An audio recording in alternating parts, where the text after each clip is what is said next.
For Oberleutnant Klaus Richter of the 352nd Artillery Regiment, the morning began like any other on the Normandy coast. A thin, damp mist hung over the English Channel, muffling the world in a gray stillness. The air was cold, filled with the familiar scent of salt and wet earth. It was just after 5 a.m. Another watch, another day of anxious waiting. But through his binoculars, as the first hint of dawn tried to break the horizon, the sea began to change. It wasn't the tide. It wasn't a weather front. It was something impossible. A dark line had appeared where sea met sky, a smudge that just kept growing, sharpening, and multiplying. This wasn't a fleet. It was a city of steel, a floating metropolis sailing out of the mist and into history. At that moment, before a single Allied soldier set foot on the beaches below, before the world even knew the name Omaha or Utah, he knew. The Reich was about to drown. To understand the shock of that morning, you have to get inside the mindset of Fortress Europe in the spring of 1944. From the coast of Norway down to the Spanish border, German engineers had built the Atlantic Wall. It was conceived as a chain of concrete and steel, bristling with guns, an impenetrable barrier against any invasion. In the minds of German high command and in the propaganda fed to the soldiers, it was proof of the Reich's power. But Oberleutnant Richter, a professional soldier and a veteran of the Eastern Front, knew the difference between propaganda and reality. At 32, he was old enough to remember a different Germany, and young enough to have been shaped by the furnace of the war. He was pragmatic, observant, and deeply tired. His command was an artillery battery, with solid Czech-made cannons, nestled in concrete casements a few miles inland from the beaches the Allies would soon codename Omaha. From his observation post, a concrete bunker sunk into a high bluff, he had a commanding view of the sea. Day after day, he and his men drilled. They calculated firing solutions, maintained their guns, and stared out at the gray, empty water.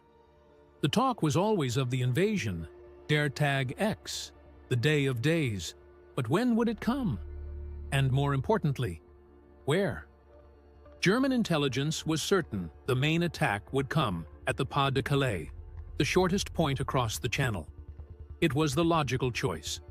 That's where the 15th Army, the bulk of Germany's strength in the West, was waiting. Normandy was considered a sideshow, maybe a spot for a diversion, but not the main event. This was a massive strategic miscalculation, and it was no accident. It was the result of a brilliant Allied deception campaign called Operation Fortitude, and it left the Normandy defenders dangerously exposed. Richter's unit, the 352nd Infantry Division, was better than most in the area, but it was still just a shadow of the elite forces that had conquered France 4 years earlier. It was a mix of seasoned veterans from the East, like himself, and a larger number of very young teenage conscripts and older reservists. They were brave and dutiful, but they weren't the stormtroopers of 1940. They were defenders, tasked with holding a line that was stretched far too thin. The Atlantic Wall itself was more of a patchwork than a solid wall. Many bunkers were incomplete. Minefields had gaps.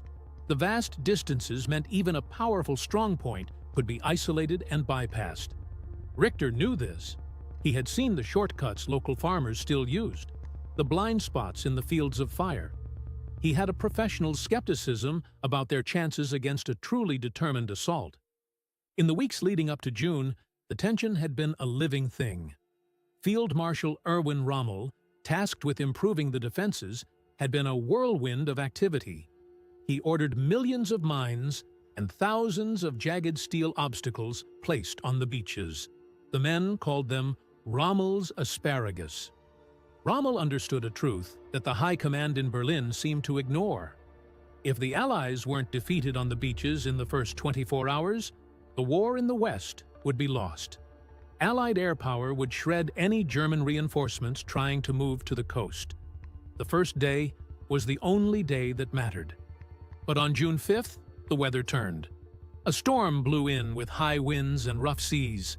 The German Meteorological Office confidently predicted an invasion would be impossible for days. This forecast allowed many senior officers to relax. It was why Rommel himself wasn't even in France. He had gone home to Germany for his wife's birthday. The storm would keep them safe. So as Richter stood watch in the pre-dawn chill of June 6th, the mood was routine. The storm had passed, but the sea was still choppy. No one expected a thing. He was looking east when he first saw it. A flicker. He raised his powerful Zeiss binoculars and focused. His heart, which had been beating in the slow rhythm of a night watch, began to hammer against his ribs. It wasn't a flicker.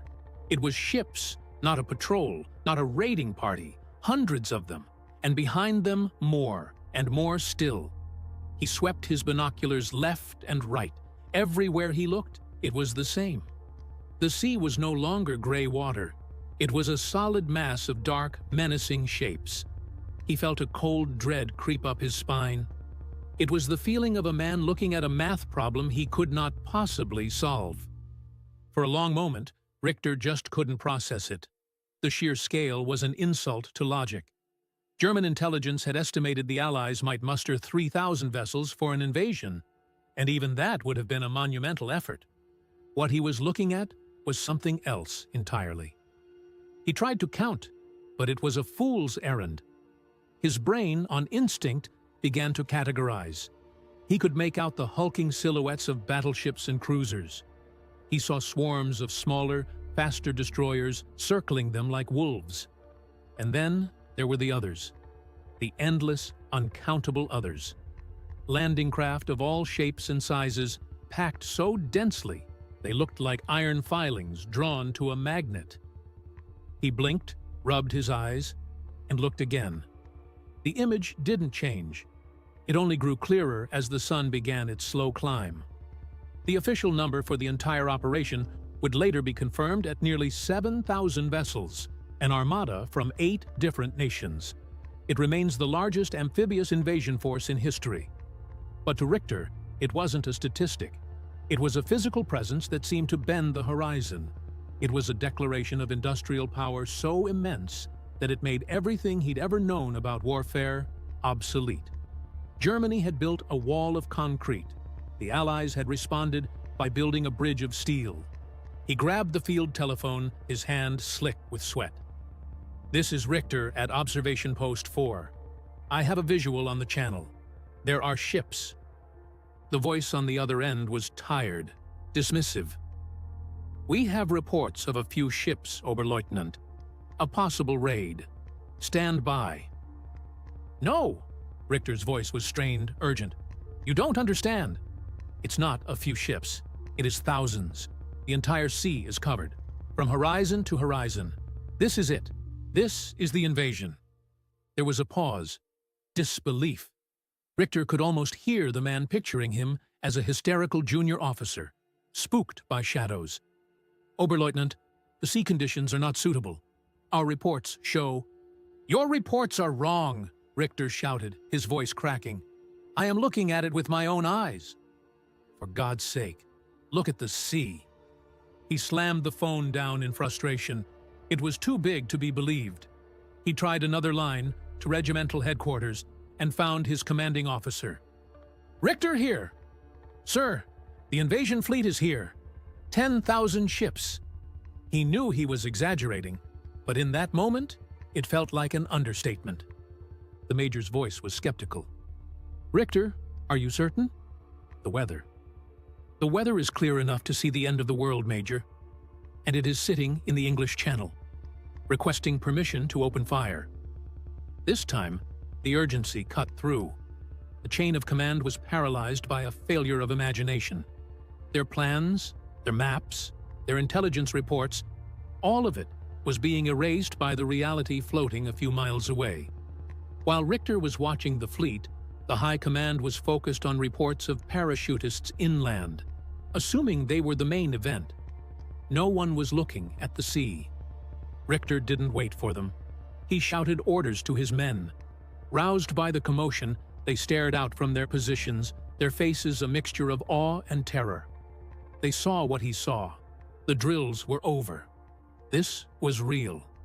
The heavy shells were brought up from the magazines. Rangefinders called out numbers that seemed impossibly large. The giant barrels of the cannons, silent for so long, elevated slowly, pointing their noses toward the impossible fleet. Richter stood in his post, binoculars pressed to his eyes. He could see the landing craft beginning to form up. He could feel the vibration in the air, a low hum of thousands of engines. It was the sound of a superpower breathing, and he was about to throw the first stone. The order finally came just before 6 a.m. Engage at will. For Richter, it was a release. The paralysis of disbelief was broken by the familiar clarity of action. "Fire!" he roared into the telephone. A moment later, the ground trembled as the first gun fired. Then a second, and a third. The shells screamed out over the water. Richter tracked them through his binoculars, a surge of professional pride mixing with his dread. He saw plumes of water erupt in the midst of the fleet. A miss, then another. His men were good. They adjusted their aim, firing with a disciplined rhythm. And for a brief moment, they made their mark. Richter saw a direct hit on an American destroyer, the USS Corey. There was a flash of orange and a puff of black smoke. While some accounts suggest the ship may have also struck a mine, from Richter's perspective, his guns had drawn first blood as the ship listed, crippled, and later sinking. A cheer went up from his men. For a few minutes, it felt like a real battle. It felt like their training mattered. But the feeling was fleeting, because after the Corey was hit, the fleet did not scatter. It didn't slow down. The gap in the formation was simply filled. The endless lines of ships kept coming, an iron tide that couldn't be stopped. His guns fired again and again, but for every one ship they might harass, 100 sailed past untouched. Richter felt a profound sense of futility wash over him. He was a man with a bucket trying to empty the ocean. He looked past his own shell impacts and saw the larger picture.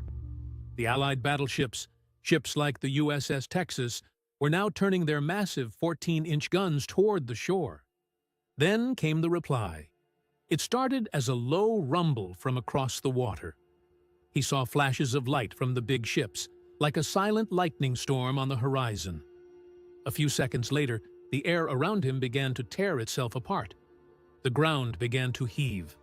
Geysers of earth erupted from the fields. The systematic industrial process of dismantling the Atlantic Wall had begun. Where was the German response? Where were the Panzers? Where was the Luftwaffe? Richter scanned the skies and saw nothing but Allied planes. Fighters, bombers, transports. They owned the air completely. German doctrine called for armored counterattacks, but the closest armored unit, the 21st Panzer Division, was paralyzed by confusion and the need for a direct order from Hitler's headquarters. When it finally did move, it moved without air cover into a sky black with Allied fighter bombers, and it was decimated before it even reached the front.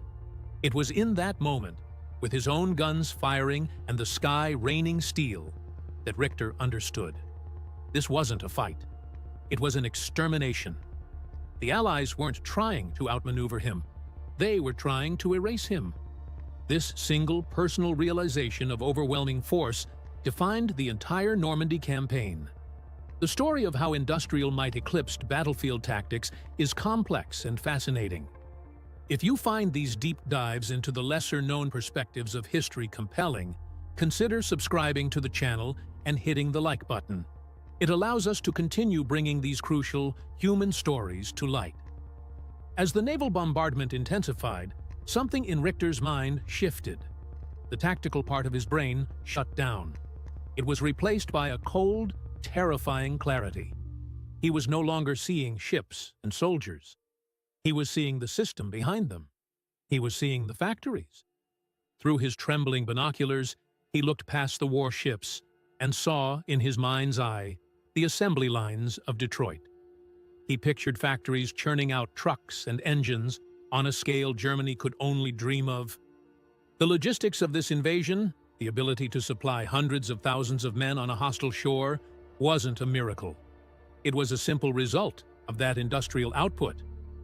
He looked at the sky, filled with an endless stream of C-47 transport planes and fighter bombers. On D-Day, the Luftwaffe flew maybe 300 sorties in all of France. The Allies flew over 14,000. For every one German plane in the sky, there were more than 40 Allied ones. The reason wasn't a failure of German courage. It was the factories. And then there were the tanks. He knew the reputation of the German panzers. The Tiger and the Panther were technologically superior, feared by Allied crews. But that superiority was a strategic dead end. They were complex, expensive, and difficult to produce. For every fearsome Tiger tank that rolled off the line, the Allies were stamping out dozens of simpler, but brutally effective, Sherman tanks. In the entire year of 1944, the US alone would produce over 29,000 tanks. Germany's peak monthly production, by contrast, never topped 2,000. The Allies weren't planning to win tank battles through quality. They were planning to win by burying the panzers under a mountain of steel. This was the new reality. This was the industrial equation of defeat.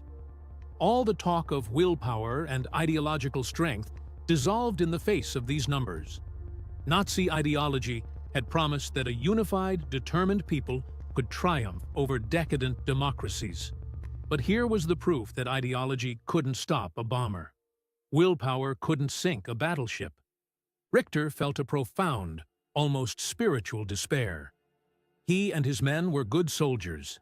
They were about to die, not because they were outfought, but because they were outnumbered on a scale that defied comprehension. They were participants in a contest that was already over. He and his men, the entire German army in the West, were like a finely crafted sword facing a steam-powered drop hammer. The outcome of the contest was never in doubt. He thought of the propaganda posters and the unshakable belief back home in final victory. It was all a lie, not just a political lie, but a mathematical one. The German High Command must have known. They must have seen the production charts, yet they had sent him and millions of others to fight a war they could not possibly win. It's no wonder that in the war's final year, the psychological strain and the confrontation with this impossible truth led to a rise in suicides among officers on the front lines. They weren't just fighting soldiers from America, Britain, and Canada. They were fighting the full, unrestrained power of the global industrial complex. As the sun climbed higher, the theoretical became a brutal reality. The naval bombardment reached a crescendo, a constant, rolling thunder that never ceased. The concrete of the bunker shuddered, dust raining from the ceiling. Through the observation slit, Richter saw the first waves of landing craft hit the shore. Higgins boats dropped their ramps, disgorging American soldiers into the surf. The machine guns in the German pillboxes along Omaha Beach began to chatter, tearing into the ranks of the first men ashore. From his vantage point, Richter could see the terrible drama unfold, the water turning red, the bodies piling up. The German 352nd Infantry Division was exacting a horrific price. For a moment, it seemed the defense was holding. The Americans were pinned down, but then the industrial equation asserted itself again. Allied destroyers, seeing the slaughter, did something suicidal and heroic. They steamed directly towards the shore, some closing to within 1,000 yards, scraping their hulls on sandbars. They turned their guns on the German bunkers, providing direct fire support in a move that turned the tide on Omaha. At the same time, strange, new machines began to appear. Richter watched as amphibious trucks, the DUKWs, seemingly drove directly out of the ocean and onto the beach. He saw tanks crawling ashore, some equipped with giant flails to detonate mines. These were Hobart's funnies, specialized armored vehicles the British had developed to overcome exactly these kinds of defenses. The Germans had nothing like them. The scene on the beach below turned from a struggle into a methodical process of annihilation. German strongpoints were systematically blinded and destroyed by naval shells, tank rounds, and bombs. On Omaha Beach alone, estimates suggest the 352nd Division would suffer somewhere around 1,200 casualties that day. A staggering percentage of its fighting force wiped out in a matter of hours. Richter's own battery was now a prime target. Shells landed closer and closer. A direct hit on one of the gun pits sent a fireball into the air. Another gun was knocked out. His telephone lines went dead. He was isolated, his command shattered. He looked up at the sky one last time. It was a moving ceiling of Allied aircraft. On the sea, the first wave of landing craft was being replaced by a second and a third. Beyond them, the vast armada waited patiently, a conveyor belt of men and material that could, it seemed, run forever. The Allies would land around 1,500 tanks on D-Day alone. The battle for the beach was still raging, but the outcome had already been decided. It was just a matter of time and tonnage. The war in Normandy would rage for another 2 months. The fighting in the hedgerows would be brutal and costly, but it would change nothing. Every German tank destroyed was a loss that could not be replaced. Every Allied tank lost was replaced by 3 more. Every German soldier who fell left a gap in the line that could not be filled. For Oberleutnant Klaus Richter, and for the thousands of German soldiers who survived that first day, the rest of the war was just an epilogue.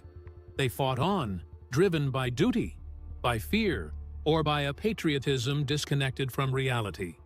But the hope of victory was gone. It had vanished in the dawnlight of June 6th. We often picture the end of the Third Reich as a slow, agonizing collapse, culminating in the battle for Berlin. But for the men on the Atlantic Wall, the end came in a single, horrifying moment of revelation.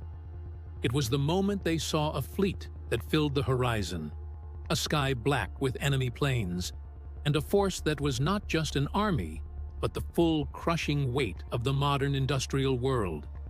It was a new kind of war, one not in the hearts of soldiers, but on the assembly lines of factories thousands of miles away. And for one German officer, peering through his binoculars at a sea that had turned to steel, it was the morning he knew it was over.